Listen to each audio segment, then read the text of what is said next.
नाज़रीन अस्सलाम वालेकुम। मैं मोहम्मद रियाज अहमद सियासत न्यूज़ आयना में आपका खैर मकदम है।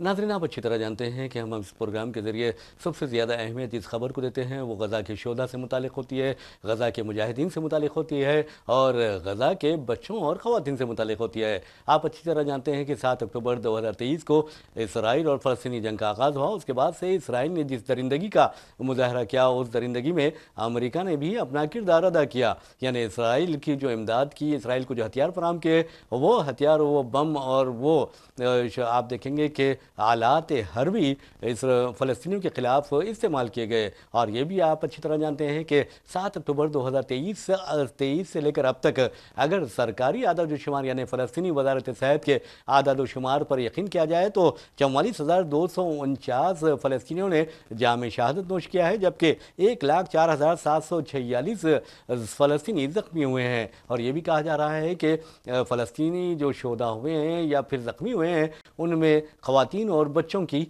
अक्सरियत है। कि ये भी कहा जाता है कि कम से कम 18,000 बच्चों ने जाम शहादत नोश किया है, जिसमें एक दिन का बच्चा भी यानी एक दिन का नौमौलूद भी शामिल है। उसी दिन उसका डेट ऑफ बर्थ बनाया गया था और उसी दिन उसका डेथ सर्टिफिकेट भी जारी किया गया। तो बहरहाल नाज़रीन, इसराइल की दरिंदगी का सिलसिला जारी है और आप अच्छी तरह जानते हैं कि आलमी फौजदारी अदालत ने वज़ीर-ए-आज़म इसराइल नेतन्याहू को एक जंगी मुजरिम करार देते हुए उसके खिलाफ वारंट गिरफ्तारी भी जारी कर दिया है। और इस सिलसिले में आपको बता दूं कि हम सलाम करते हैं नीदरलैंड को और इटली को। और नीदरलैंड और इटली ने कहा है कि अगर नेतन्याहू कहीं आते हैं, वहां पर आते हैं, तो उन्हें गिरफ्तार कर लिया जाएगा। यानी इंडिया दिया है कि हम इस जंगी मुजरिम को गिरफ्तार करेंगे। अब अभी अभी एक बयान ये भी आया है यानी वजारत खारजा बरतानिया का कि अगर नेतन्याहू बरतानिया आते हैं तो उन्हें गिरफ्तार कर लिया जाएगा, आलमी फौजदारी अदालत के हुक्म की तामील की जाएगी। तो बहरहाल देखेंगे कि आप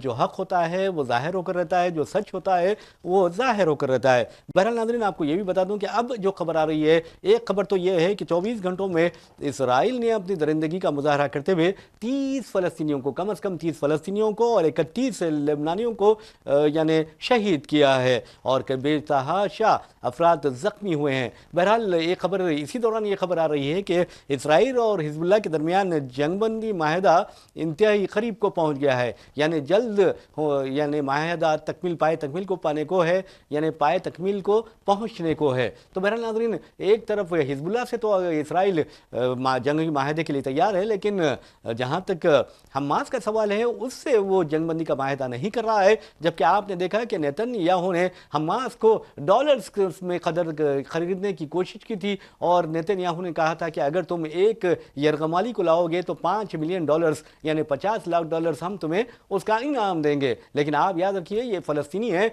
ये गयूर कौम है, ये हिजबुल्लाह है और हिजबुल्लाह कभी भी इस तरह का गीरत का मुजाहरा करती है, जंगबंदी का मुजाहरा नहीं करती, क्योंकि उसे अच्छी तरह अंदाजा है कि इसराइल फ़लस्तीनियों का कातिल है, गज़ा का कातिल है, ख़वातीन का कातिल है और बच्चों का कातिल है। तो बहरहाल हिजबुल्लाह से तो जंगबंदी माहिदा हो रहा है, लेकिन इसराइल हमास से जंगबंदी माहिदा क्यों नहीं कर रहा है, उसकी वजूहात मैंने आपको बता दी है। वैसे भी नाज़रीन, आपको ये भी बता दूं कि जहां तक इसराइल और हिजबुल्लाह के दरमियान जंगबंदी माहिदा जल्द होने का इम्कान है, इस सिलसिले में ये रिपोर्ट्स आ रही हैं कि अमरीकी और फ्रांसीसी सदूर जो हैं वो ऐलान कर रहे हैं कि 36 घंटों में दोनों जंगबंदी का ऐलान कर सकते हैं। यानी अमरीकी सदर जो बाइडन और फ्रांसीसी जो सदर हैं वो इमैनुअल मैक्रोन, वो दोनों जंगबंदी का यानी विथिन 36 आवर्स वो ऐलान कर सकते हैं कि हिजबुल्लाह और इसराइल के दरमियान जंगबंदी हो चुकी है। वैसे भी नाज़रीन, आपको बता दूं कि व्हाइट हाउस तर्जुमान जॉन कर्बी ने दावा किया है कि अमरीका इसराइल हिजबुल्लाह जंगबंदी मुज़ाकरात का जो आगाज़ हुआ था वो अच्छा रहा है और उसका अंजाम भी बहुत अच्छा रहेगा और वो ये जो मुज़ाकरात है वो दुरुस्त सिमत में जारी है। और दूसरी तरफ आप देखेंगे, एक तरफ जंगी माहिदे की बात हो रही है, दूसरी तरफ गज़ा में जो सर्दी है उससे पहले से ही परेशान फ़लस्तीनियों की परेशानियों में मज़ीद इजाफा हो गया है। लेकिन हम सलाम करते हैं उन फ़लस्तीनियों को जो जाम शहादत नोश करते जा रहे हैं, लेकिन इसराइल के सामने सामने झुकने से उन लोगों ने इनकार कर दिया है। इसराइल की जो पेशकश होती है वो ठोकर मार रहे हैं, अपनी लातों से उसे ठोकर मार रहे हैं। और आप अच्छी तरह जानते हैं कि इसराइल किस तरह आलमी सतह पर बदनाम और जलील और रुस्वा होकर रह गया है। वैसे नाज़रीन, आपको बता दूं कि आलमी फौजदारी अदालत ने इसराइली वज़ीर-ए-आज़म नेतन्याहू के वारंटी गिरफ्तारी जारी करने पर बरतानिया ने भी अपना रद्द-ए-अमल जाहिर कर दिया है। बरतानवी वज़ीर ख़ारजा डेविड लेमी ने कहा कि नेतन्याहू बरतानिया आते हैं तो आलमी अदालत के जारी करदा जो अहकामात हैं उनकी पैरवी की जाएगी। उनका कहना था कि बरतानिया हमेशा बैनुल-अक़वामी क़ानून और आलमी इंसानी क़ानून का पाबंद रहा है। और दूसरी तरफ आपको बता दूं, जैसा कि मैंने आपको पहले भी बताया है, इटली और नीदरलैंड ने भी नेतन्याहू की गिरफ्तारी का इशारा दे दिया है कि अगर वो वहां आते हैं तो उन्हें गिरफ्तार कर लिया जाएगा, जैसा कि आलमी फौजदारी अदालत ने उनके खिलाफ वारंट गिरफ्तारी जारी किया है। वैसे भी नाज़रीन, आपको बता दूं कि जंगी जराइम के इल्ज़ाम में नेतन्याहू के वारंट गिरफ्तारी आलमी फौजदारी अदालत की जानिब से जारी किए जाने के बाद से हर तरफ से उन पर थू थू हो रही है। वैसे भी नाज़रीन, आपको एक और खबर की जानिब लिए चलते हैं और वो ये है कि मगरिबी किनारे में धावों के दौरान इसराइल ने 16 फ़लस्तीनियों को गिरफ्तार कर लिया है, जिनमें कम से कम 2 लड़के भी शामिल हैं। अब देखना यह है कि इसराइल अपने जुल्म की दास्तां कब तक लिखता रहेगा, कब तक फ़लस्तीनियों पर जुल्म ढाता रहेगा और उसके जुल्म का घड़ा कब फूटेगा।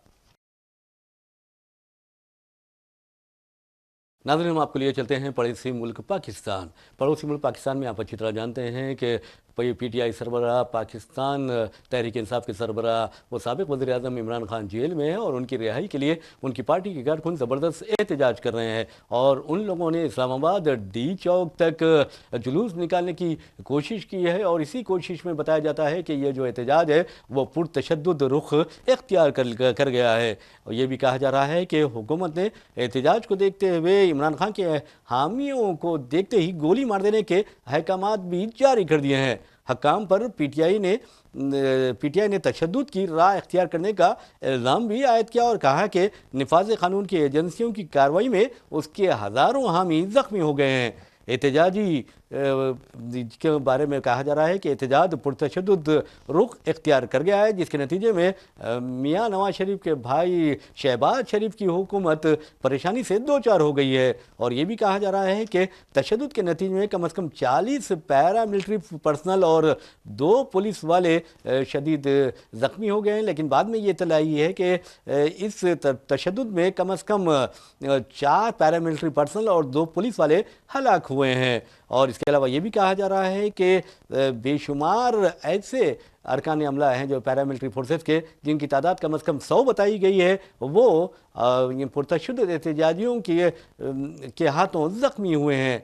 और ये भी कहा जा रहा है कि पीटीआई इस्लामाबाद D चौक की तरफ अपने कारकुनों को रवाना कर रही थी, जिसके नतीजे में ये हालात पेश आए। और ये भी कहा गया है कि हुकूमत की जानिब से जो बयान आ रहे हैं उसमें बताया गया है कि अगर ज़रूरत पड़ी तो फिर कर्फ्यू भी नाफिज किया जा सकता है। वैसे भी नाज़रीन, आपको बता दूं कि जहाँ तक इस्लामाबाद के श्रीनगर हाईवे पर एहतजाज का सवाल है, वहाँ पर यह कहा जाता है कि एक गाड़ी रेंजर्स वहाँ पर ठहरे हुए थे, उनमें घुस गई, जिसके नतीजे में 4 रेंजर्स वहीं पर ढेर हो गए।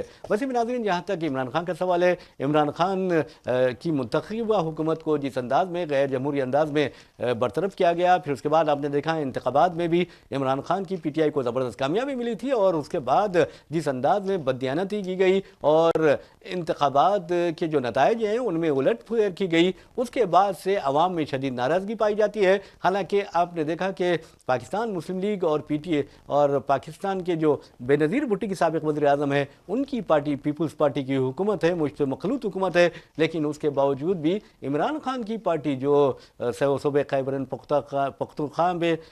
पख्तूनख्वा में बरसर इख्तिदार है, वो उस पार्टी का दावा है कि इंतखाबात चुरा लिए गए हैं और वज़ीर-ए-आज़म के ओहदे पर और हुकूमत पर तो इमरान खान को फायज़ होना था, लेकिन दूसरों ने उस पर कब्जा कर लिया है। अब देखना यह है कि पाकिस्तान की फौजी क़यादत पीटीआई की क़यादत से, इमरान खान से किस तरह निमटती है। लेकिन एक बात ज़रूर है कि अवाम को इमरान खान की भरपूर तायद हासिल है, जबकि फ़ौज नवाज शरीफ, शहबाज शरीफ और और आसिफ अली जरदारी के साथ साथ बिलावल भुट्टो और दीगर अपोजिशन की तायद कर रही है। लेकिन एक जमहूरियत में जहां तक फौज का सवाल है उससे गैर जानिबदार रहना चाहिए। और अब देखना यह है कि इमरान खान की पार्टी आइंदा क्या हिकमत अमली तय करती है।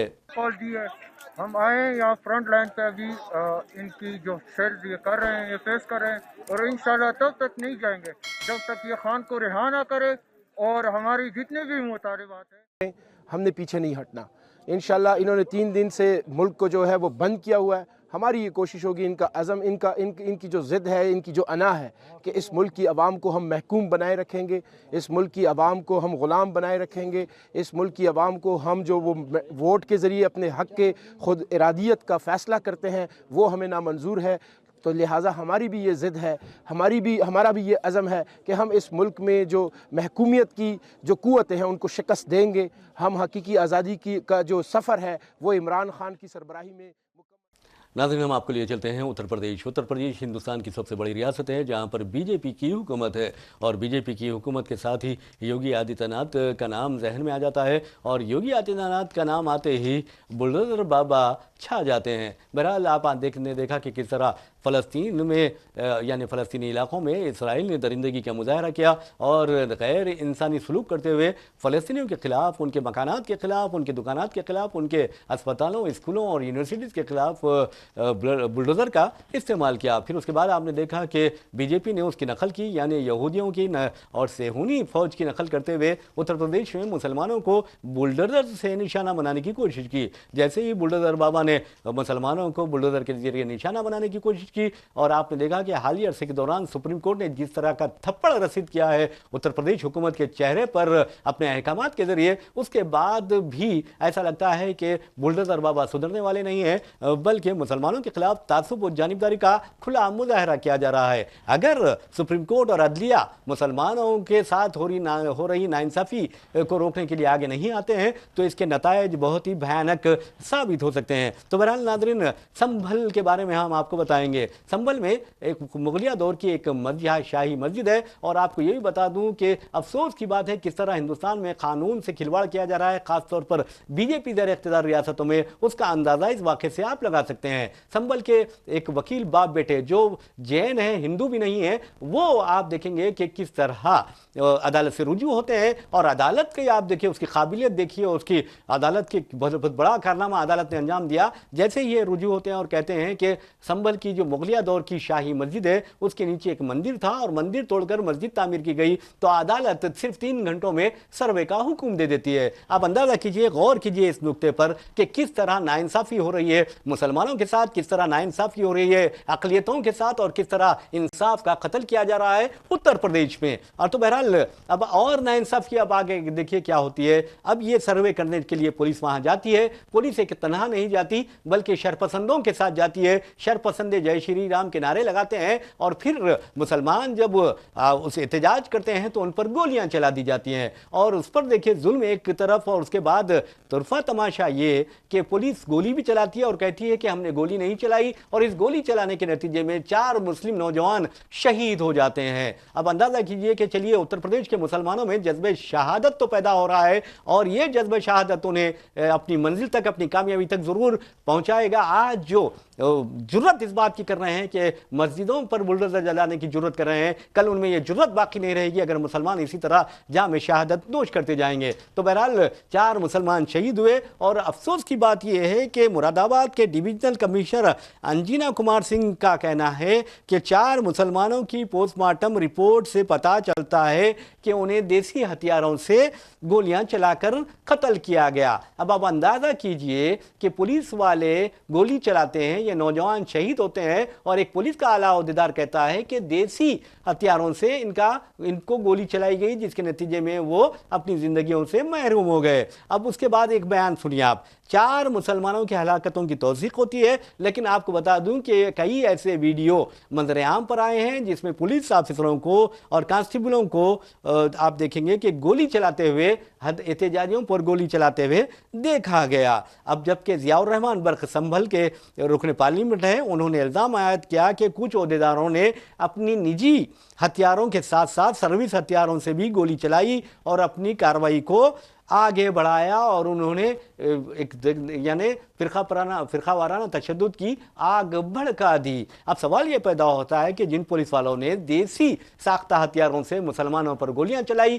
क्या हुकूमत उनको सजाए मौत देगी? क्या हुकूमत उनके खिलाफ कत्ल के मुकदमा चलाएगी? और जितनी मुस्लिम तंजीमें हैं, जितनी मुस्लिम ऑर्गेनाइजेशन हैं, इंसानी हुकूक के जहदकार हैं, उन्हें भी चाहिए कि इन पुलिस वालों के खिलाफ कत्ल के मुकदमा दर्ज करें, क्योंकि ये जानबूझकर मुसलमानों पर फायरिंग कर रहे हैं, जानबूझकर मुसलमानों को कत्ल कर रहे हैं और मुस्लिम नौजवानों को निशाना बना रहे हैं। आपको यह भी बता दूं कि ये कोई नई बात नहीं है उत्तर प्रदेश में कि मुस्लिम नौजवानों पर गोलियां चलाई गई हैं, बल्कि इससे पहले सीए के खिलाफ जब मुसलमानों ने एहतजाज किया, उस वक्त कम से कम 29 मुस्लिम नौजवानों को गोलियां चलाकर उनके सीनों में गोलियां, उनके पेटों में गोलियां, उनके जिस्म में गोलियां चला यानी बेबस करते हुए शहीद कर दिया गया। तो अब आप अंदाजा कीजिए किस तरह उत्तर प्रदेश में कानून का कत्ल हो रहा है, कानून से खिलवाड़ हो रहा है, पुलिस और हुकूमत जानिबदारी का मुजाहरा कर रही है। और ये इल्जाम खुद वहां के जो एसपी के रुकने पार्लियामेंट है जियाउर रहमान बर्क, उन्होंने लगाया है, वहां के रुकने असेंबली ने लगाया है, उनके बेटे ने लगाया है और मुसलमानों ने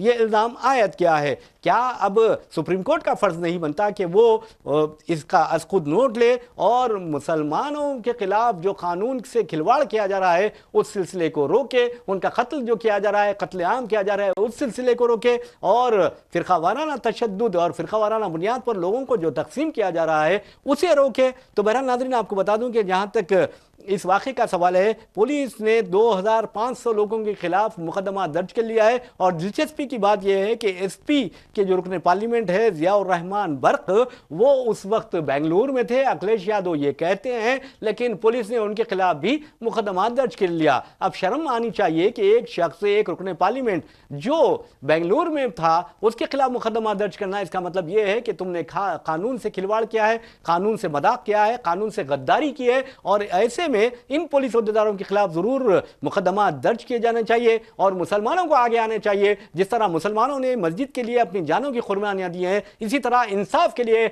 उन्हें भी आगे आकर कुर्बानियां देनी पड़ेगी, तब कहीं जाकर यह सिलसिला रुक सकता है। वरना ये जो जालिम और जाबिर और मुतासिब और मैं समझता हूं फिरका परस्त दरिंदे हैं, वो तुम्हें निशाना जरूर बनाते रहेंगे। इसलिए आगे आए और खुद पुलिस के खिलाफ भी मुकदमा दर्ज करें, क्योंकि पुलिस ने इन पर गोलियां चलाई हैं और पुलिस कहती है कि हमने गोलियां नहीं चलाई। अगर तुमने गोलियां नहीं चलाई तो वो वीडियोस कैसे मंजर आम पर आए जिसपे तुम्हारे हाथों में देसी साख्ता हथियार थे? तो बहरहाल नाज़रीन, ये बहुत ही खतरनाक और संगीन मसला है। इस मामले में अदालतों को आगे आने चाहिए और अक़लियतों को जरूर बचाना चाहिए।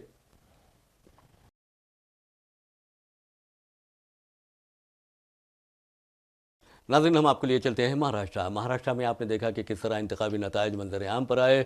बीजेपी सबसे बड़ी पार्टी बनकर उभरी है और उसने 132 हल्कों में कामयाबी हासिल की। फिर उसका जो हलीफ जमात है शिवसेना एकनाथ शिंदे, उसको 57 नशस्तें हासिल हुई। और फिर आपने देखा कि एक और हलीफ जमात अजीत पवार की एनसीपी, उसने 41 यानी नशस्तें हासिल किए हैं। इस तरह इस इत्तेहाद को 230 यानी महायुति को 230 हल्कों में कामयाबी हासिल हुई। और आप अच्छी तरह जानते हैं कि शिंदे ने खुद शिवसेना के असल जो उद्धव ठाकरे शिवसेना है और संजय रावत है, उन्होंने इल्ज़ाम आते किया था कि शिंदे ने गद्दारी करते हुए अपनी क़यादत से, अपनी पार्टी से गद्दारी करते हुए बीजेपी का साथ दिया और एक दिन ऐसा आएगा कि बीजेपी उससे गद्दारी करेगी। तो बहरहाल नाज़रीन, अब एकनाथ शिंदे ने बहैसियत चीफ मिनिस्टर अपने ओहदे से इस्तीफ़ा दे दिया है, लेकिन गवर्नर ने कहा है कि हुकूमत बनने तक आप कारगुजार चीफ मिनिस्टर की हैसियत से खिदमत अंजाम दे। तो बहरहाल नाज़रीन, अब आपको ये बता दें कि बीजेपी और एकनाथ शिंदे की शिवसेना के दरमियान यानी ठन गई है और ऐसा लगता है कि तनाव बढ़ गया है।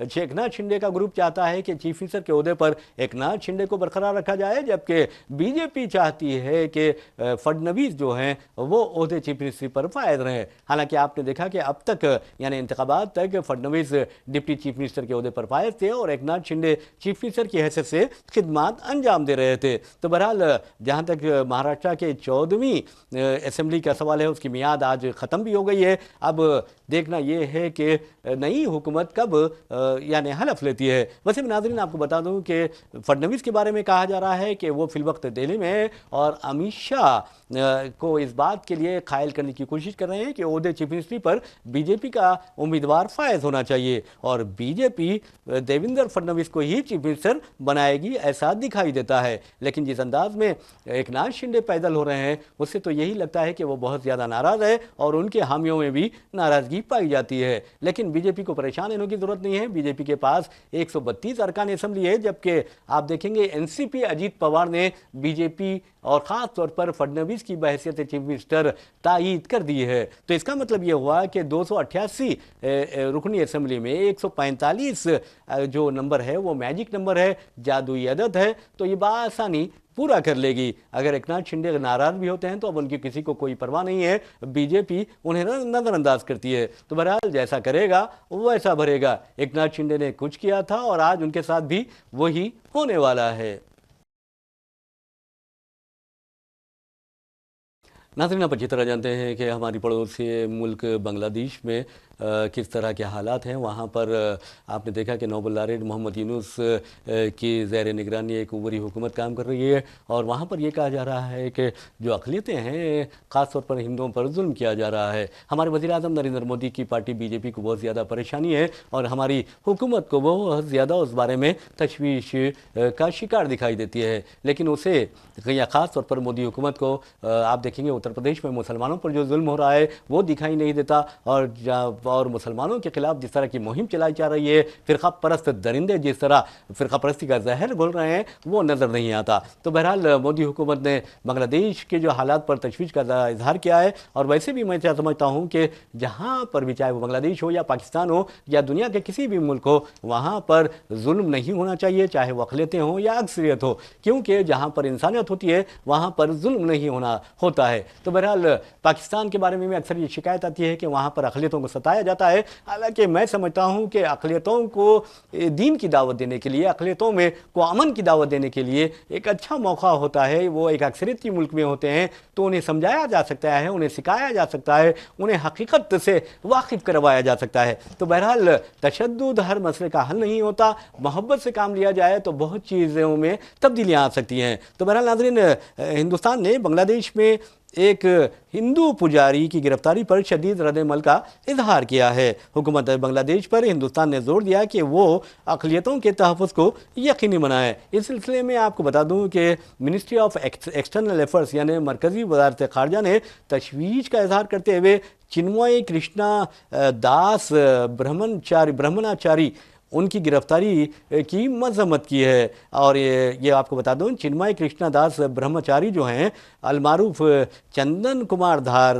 बांग्लादेश में इस्कॉन के साबिक़ लीडर भी हैं। वैसे भी नाज़रीन जहाँ तक ढाका का सवाल है, ढाका के हज़रत शाह जलाल इंटरनेशनल एयरपोर्ट से इस स्वामी को गिरफ्तार किया गया था क्योंकि उसके खिलाफ मुल्क के खिलाफ बगावत के इल्ज़ामात आयद किए गए थे। सिर्फ इस स्वामी पर नहीं बल्कि इसके साथ जो 18 हामी हैं उनके खिलाफ भी बगावत के मुकदमात दर्ज किए गए हैं। और ये भी कहा जाता है कि ये जो बगावत के मुकदमात है 31 अक्टूबर को दर्ज किए गए थे और कल उसकी गिरफ्तारी अमल में आई है। और ये भी कहा जा रहा है कि बाज़ रिपोर्ट जो आ रही हैं उसमें ये भी कहा जा रहा है कि उन्हें पहले गिरफ्तार किया गया था और ढाका की एक अदालत ने कल उस पंडित के दरख्वास्त ज़मानत को भी मुस्तरद कर दिया। तो बहरहाल नाज़रीन आपने देखा कि किस तरह के हालात हैं। वज़ीर-ए-आज़म नरेंद्र मोदी ने अफसोस का इजहार किया, हुकूमत ने मजम्मत की, बहुत अच्छी बात है, लेकिन अपने मुल्क में भी हमें अक़लियतों के तहफ़्फ़ुज़ को यकीनी बनाना चाहिए। अब आप देखिए कि कोई अगर एक दरिंदा गया फ़िरका परस्त और कहता है अदालत से कि फ़लाँ जगह मंदिर थी उसे तोड़कर मस्जिद बना दिया गया, तो आप देखेंगे कि अदालत चंद घंटों में सर्वे का हुक्म देती है। तो इसकी ये नाइंसाफ़ी नहीं तो और क्या है, ये जमहूरियत का कत्ल है। और मैं समझता हूँ कि कानून की भी तौहीन है, कानून की तज़लील है और सुप्रीम कोर्ट ऑफ इंडिया को इस सिलसिले में ज़रूर आगे आना चाहिए और अक़लियतों के तहफ़्फ़ुज़ को यकीनी बनाना चाहिए, उनकी इबादतगाहों के तहफ़्फ़ुज़ को यकीनी बनाना चाहिए, वरना हिंदुस्तान और बांग्लादेश में फ़र्क बाकी नहीं रहेगा।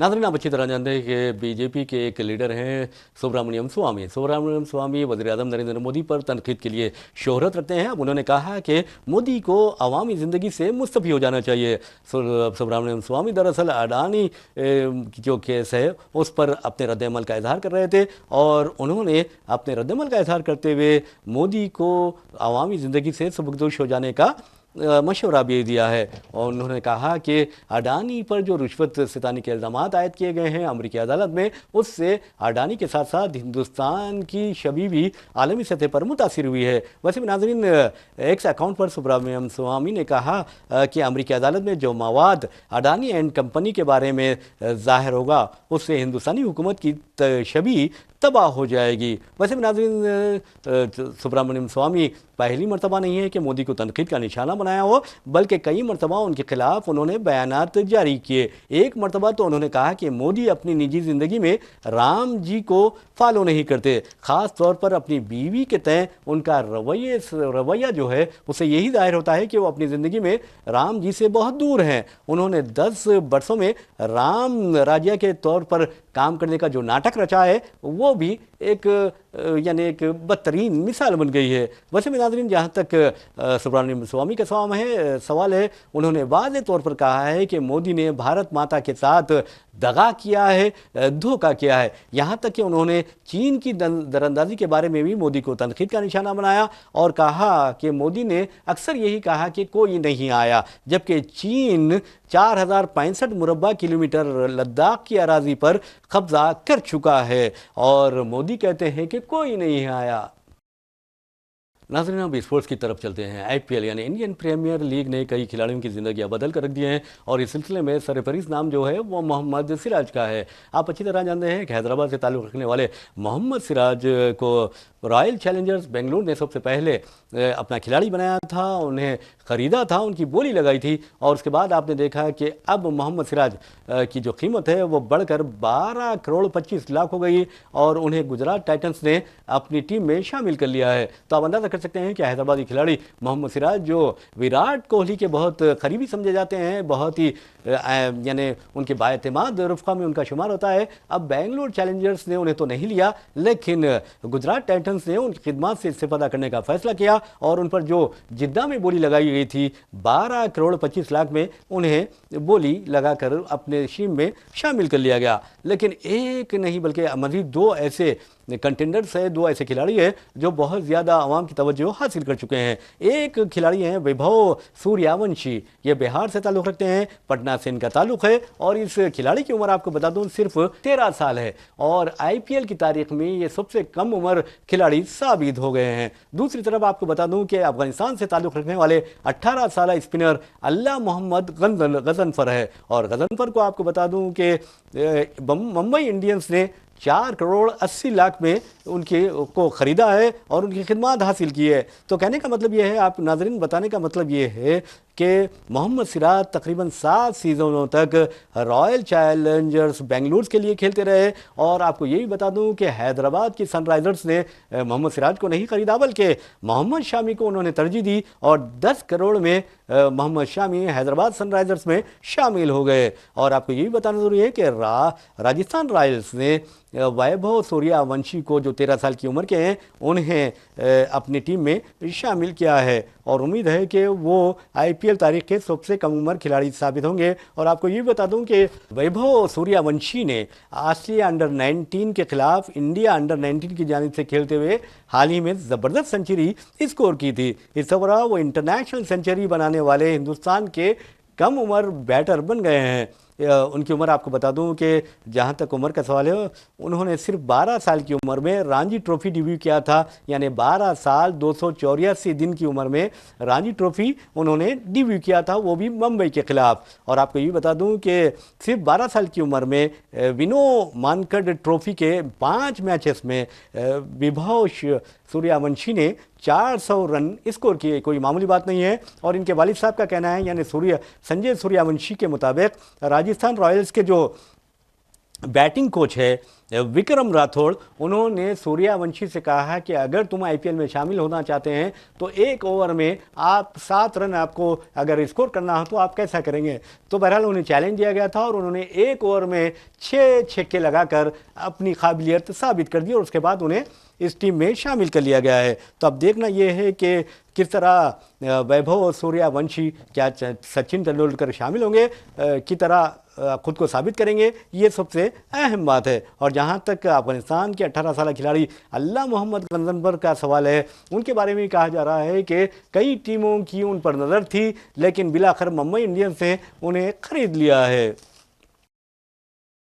अमरीकी अदालत की जानिब से अडानी के खिलाफ वारंट गिरफ्तारी जारी किए जाने के साथ ही ऐसा लगता है कि आलमी सतह पर अडानी ग्रुप की छवि शदीद मुतासिर हो रही है। आप अच्छी तरह जानते हैं कि अडानी ग्रुप ने आलमी सतह पर कई एक कंपनियों से इत्तेहाद किया था, कई एक कंपनियों के साथ उनके जॉइंट वेंचर्स भी है, लेकिन अब ऐसा लगता है कि आलमी कंपनीज भी अडानी से दूरी इख्तियार करते जा रहे हैं। आपने देखा कि किस तरह कीनिया का एक एयरपोर्ट यानी अडानी को कॉन्ट्रैक्ट दिया गया था, लेकिन वो कीनिया ने उस डीलिंग को कैंसिल कर दिया है। इसी तरह कई ममालिक में अडानी के जो सरमायाकारी है की गई है या सरमायाकार हैं, उन लोगों में भी तशवीश पाई जाती है। और अब एक खबर आई है कि फ्रांस की सबसे बड़ी ऑयल कंपनी टोटल एनर्जीज ने अडानी के साथ नए सरमायाकारी के माहदों को मुअत्तल रखने का फैसला किया है। आप अच्छी तरह जानते हैं कि टोटल एनर्जीज आप देखेंगे कि अडानी ग्रीन एनर्जी के लिमिटेड में तकरीबन 19.7% की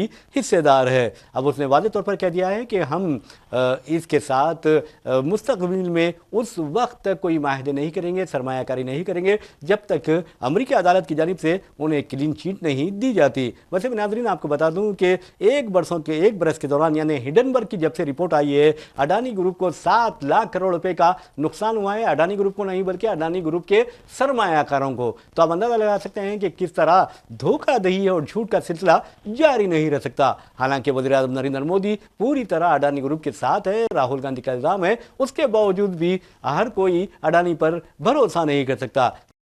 मेरा नाज़रीन, इसी के साथ हम अपना ये प्रोग्राम इख्तिताम को पहुंचाते हैं। अपने मेज़बान मोहम्मद रियाज अहमद को इजाज़त दीजिए। इंशाल्लाह फिर मुलाकात होगी, फिर बात होगी। तब तक के लिए अल्लाह हाफ़िज़।